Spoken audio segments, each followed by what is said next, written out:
Okay, this is homework 2.2, and I want to take a look at question 4 here.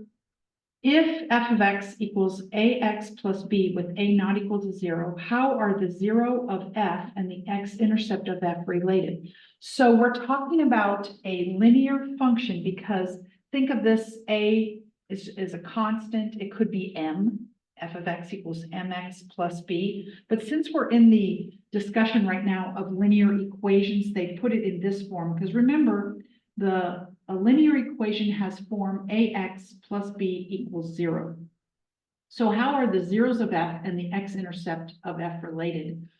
Now, in this particular, they're actually the same, but remember that the x-intercept is actually a point, and the 0 is just the x value of the x-intercept. So technically they're not equal, but your textbook does not make a distinction because the values of the x values are the same. So the 0 of a function is just the x value that makes the function 0, and the x-intercept of a function is just the point where the x value of the point x0 makes the function 0. So it's it says here that they're equal, but technically one is a number and the other one is a point with that number as the x value. So just had to clarify that a little bit. All right, let's look at this. These next set of equations problems are going to ask you if it's linear or nonlinear. And remember, a function is linear simply if you can write it like this: ax plus b equals 0.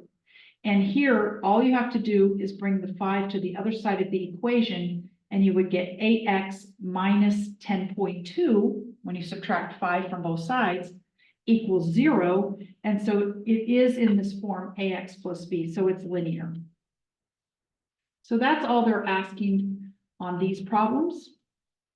When are you going to get something that's not linear? Let's see if we can find. If you have the square root of x under a radical, then you automatically know it's not linear.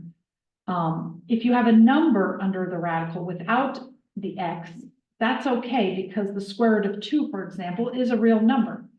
But it's just the x cannot be under a radical. And another situation that you're going to run to is when you have x in the denominator.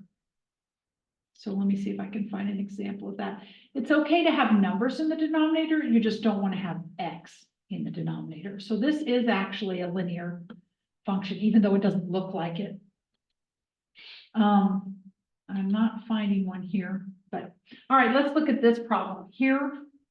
And I may be running out of time on this video. I can only upload a video that's 5 minutes long. So I'm going to go ahead and end here and create another video to do these problems.